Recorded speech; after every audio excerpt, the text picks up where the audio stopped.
शुरू करने से पहले अगर आपने हमें सब्सक्राइब नहीं किया तो तुरंत सब्सक्राइब करें। साथ ही हमारे चैनल की सारी नोटिफिकेशन जानने के लिए नोटिफिकेशन के इस आइकन को दबाना ना भूलें।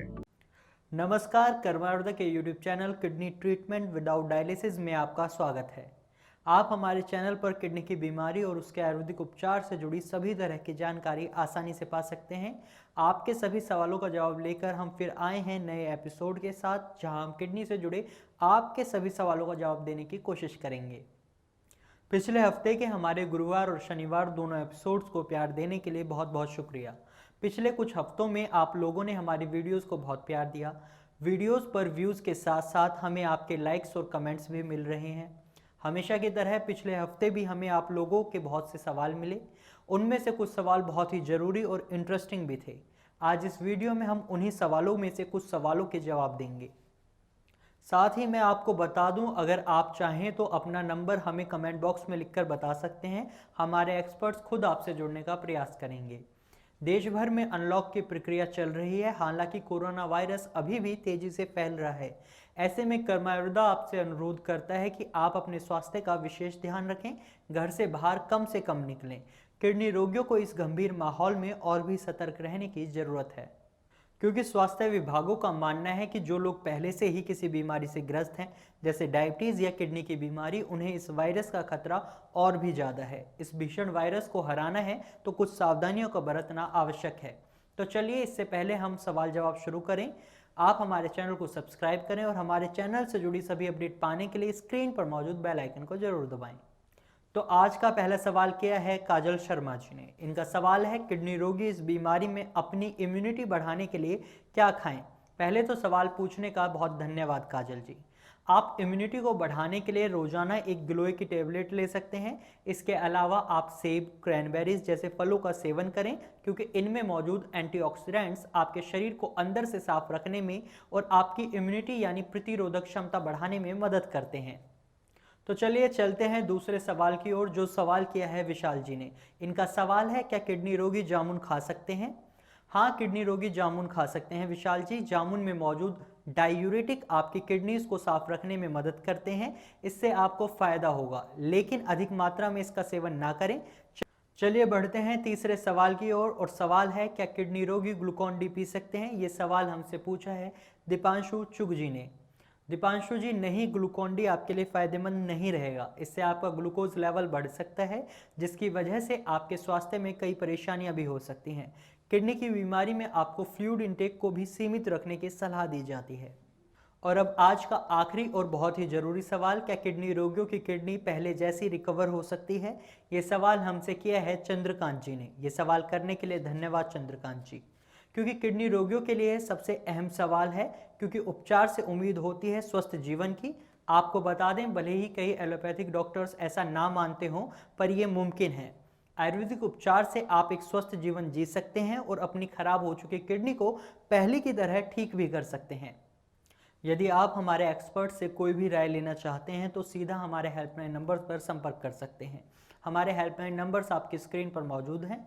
तो ये थे आज के ज़रूरी सवाल जो आप लोगों ने पिछले हफ्ते हमसे कमेंट बॉक्स में किए थे। आशा है आपको आपके सभी सवालों के जवाब जरूर मिले होंगे। इसी तरह हमें अपने सवाल लिखकर भेजते रहें। अगले हफ्ते हम फिर हाजिर होंगे नए सवालों के साथ। तब तक के लिए आप स्वस्थ रहें और अपने घरों में रहें।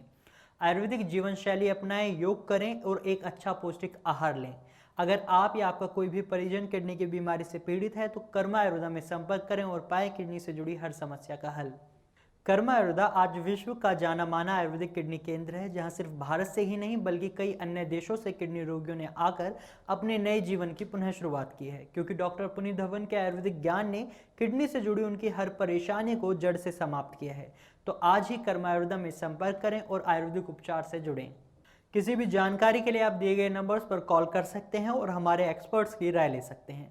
आशा है कि आपको ये वीडियो जरूर पसंद आई होगी। अगर हाँ, तो वीडियो को लाइक और शेयर जरूर कीजिएगा। अगर वीडियो से जुड़ा कोई भी सवाल या सजेशन हो तो कमेंट बॉक्स में लिखकर हमें जरूर बताएं। आप सभी के कमेंट्स हमारे लिए प्रेरणा का स्रोत हैं। ऐसी ही जरूरी जानकारी से भरपूर वीडियो लेकर हम जल्द ही फिर हाजिर होंगे। तब तक के लिए आप स्वस्थ रहें और खुश रहें। कोरोना जैसी महामारी से बचने के लिए जरूरी सावधानी बरतें, सैनिटाइजर और मास्क का प्रयोग करें। धन्यवाद। नमस्कार दोस्तों, आज एक और पेशेंट से आपको मिलवाने जा रहे हैं जिनका नाम है भावतोष बर्मन, सही नाम लिया आपको? सही। भावतोष बर्मन, भावतोष बर्मन, बंगला नाम है, वेस्ट बंगाल। कहाँ के रहने वाले हैं वेस्ट बंगाल में? उत्तर दिनाजपुर डिस्ट्रिक्ट। कौन सा district? Uttar Dinajpur district. Uttar Dinajpur district.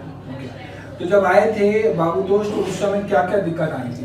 तो बहुत ही दिक्कत था, सब खाना नहीं खा पाता था, खाना खाने से शरीर में झिंझिनी होता था। अच्छा, ओके। और कमजोरी और थोड़ा सा चलता तो थक जाता था। हाँ, और भी बहुत सारी प्रॉब्लम थी। बहुत सारी प्रॉब्लम थी। क्या क्या प्रॉब्लम थी? खुल के बताओ, डरो मत, बीपी घबराओ मत, बहुत ये था। मौका, आप जो बोलना बोलो, जो भी प्रॉब्लम थी खुल के बताओ। बीपी बहुत था, 200/100 कोरी।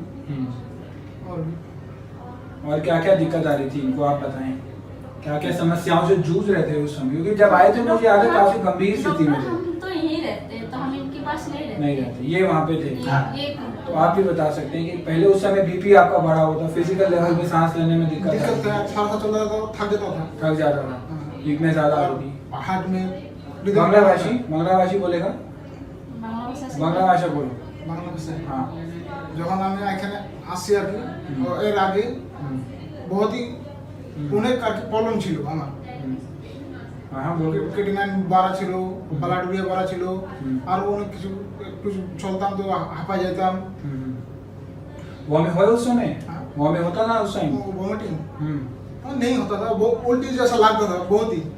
हाँ श्वास निश्वास कष्ट होता था, हाँ, सांस लेने में दिक्कत होता था। दिक्कत होता था। हाँ, ठीक है, अब तो काफी फर्क है पहले से। हाँ बहुत बड़ा है। पाँव फूले पहले? नहीं ठीक, शुगर बहुत नहीं अच्छा, था। बहुत अच्छे रिजल्ट्स आए हैं। पहले क्रेटिनिन आपका बड़ा होता, अभी कितना है क्रेटिनिन? अभी लेटेस्ट 0.77। 0.7, बहुत अच्छा है। और आपने मल्टीपल बारी काफी बारी चेक कराया है आपने ये, हाँ? और कई मतलब अलग अलग 15 दिन में चेक कराया कि कहीं बड़ा तो नहीं, मतलब हमारी रिपोर्ट्स नॉर्मल आई है हाँ। ना?